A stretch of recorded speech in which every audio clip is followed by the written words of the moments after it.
al semàfor, l'estrena del Barça femení a la Copa de la Reina. El Barça femení ha estrenat aquest 2024 la seva participació a la Copa de la Reina amb una golejada al camp del Fundación Albacete per 0-6 en un partit en què les futbolistes de Jonathan Giraldez han demostrat que estan en una forma immillorable. En verd, un equip amb recursos. Aquesta temporada, i la temporada passada també, però aquesta temporada segurament molt més, el Barça té una plantilla molt àmplia, té una plantilla amb molts recursos. Avui és una demostració clara perquè el Barça ha estat molt superior al seu rival. És veritat que era un equip que jugava a la segona divisió, però era un equip, era una estrena en competició de Copa de la Reina, un partit en què segurament hi podia haver-hi algun sobresalt i no hi ha hagut cap mena de problema. L'equip ha estat molt superior, un equip en què hi ha hagut molts canvis, com diem, s'ha aprofitat molt aquesta profunditat que té l'equip, tant el primer equip com el planter. D'inici hem vist Gemma a la porteria, hem vist també Martínez que ha seguit a l'eix de la defensa, hem vist al mig del camp a Vicky López i hem vist a davant a Dragoni, que ha estat una de les protagonistes del partit.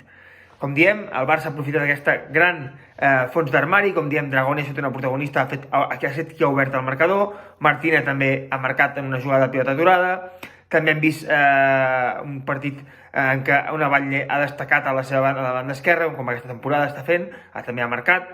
Hem vist el gol d'Oshuala, que avui ha estat la que ha ocupat d'inici l'eix de la davantera. Hem vist també el gol al final també de Clàudia Pina i també el gol d'una futbolista que ha descansat. Avui també han descansat futbolistes del pes de Graham i d'Aitana, per tant, i també a la banqueta hi ha hagut Patri i Mariona, que és qui ha marcat l'últim gol del partit. Per tant, un partit en què el Barça ha pogut fer descansar les seves futbolistes i ha tingut un resultat, un 0-6 molt clar, en què l'equip ha demostrat que està en un nivell molt i molt alt. En verd, el planter.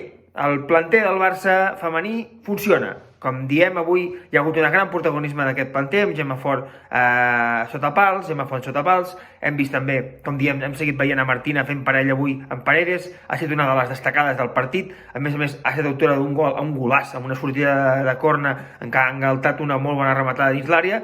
Per tant, una futbolista, Martina, que a l'eix central s'està consolidant moltíssim, una futbolista que amb la baixa de Mapi ha agafat galons i els està aprofitant. També hem dit, al mig del camp ha tingut molt de protagonisme també Vicky López, un partit també molt bo, sobretot de més a menys, però un partit en què Vicky ha demostrat que és una futbolista diferencial, que cada vegada que toca la pilota passen coses, i avui també ha passat, a la primera meitat sobretot, que cada vegada que ha entrat en contacte amb la pilota han passat coses. Com també han passat coses quan ha entrat en contacte amb la pilota Giulia Dragoni, que ja va debutar amb el primer equip i avui ho ha fet com a titular i com a golejadora. Ha estat que ha obert la llauna amb un bon xut, que també ha tocat en una defensa amb un molt bon xut des de la frontal, una futbolista que ha demostrat les seves qualitats, una capacitat per desbordar molt gran, una capacitat per buscar passes entre línies molt bona. De fet, hem de buscar el tercer gol que acaba amb una rematada d'Oshuala, comença una conducció de Júlia molt, molt bona. Per tant, també ha aprofitat la seva oportunitat avui. I com diem, aquestes tres futbolistes del planter han tingut molt protagonisme i com diem, també en aquesta plantilla hi ha molt bones futbolistes del primer equip, però també hi ha molt bones futbolistes del planter. I un altre futbolista jove que també ha jugat avui i que també està tenint una temporada molt bona, una futbolista fitxada aquesta temporada, com és Esme Brooks, ha començat jugant d'extrem, ha acabat jugant de lateral i està fent molts i molts minuts. De fet, una baixa tan important com la de Rolfo, el Barça no l'està sentint per partits segurament també molt d'una Batlle que està jugant molt a l'esquerra, però també per quan està ben de jugar Esme Brooks a dalt o està ben de jugar a lateral, ho està fent molt i molt bé.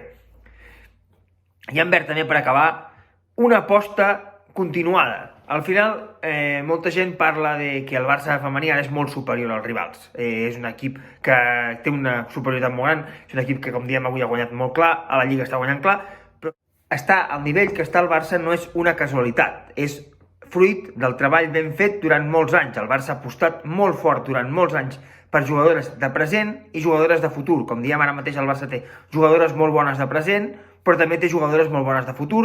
Avui hem vist jugar, com diem, a Vicky, hem vist jugar a Dragoni, hem vist jugar a Martina, el filial aquest estiu també es va reforçar amb una futbolista com Simjak, amb un altre futbolista com Gameiro i amb un altre futbolista com Martina Fenger, que la setmana passada es va estrenar amb 2 gols també com al filial. Per tant, el Barça va apostant per aquestes futbolistes de casa i de fora, millors futbolistes d'aquí i de fora, per anar creixent. També ho ha fet en el passat, va apostar per futbolistes d'aquí, com Aitana, va apostar per futbolistes de fora que es van fer aquí, com Mariona o com Patri.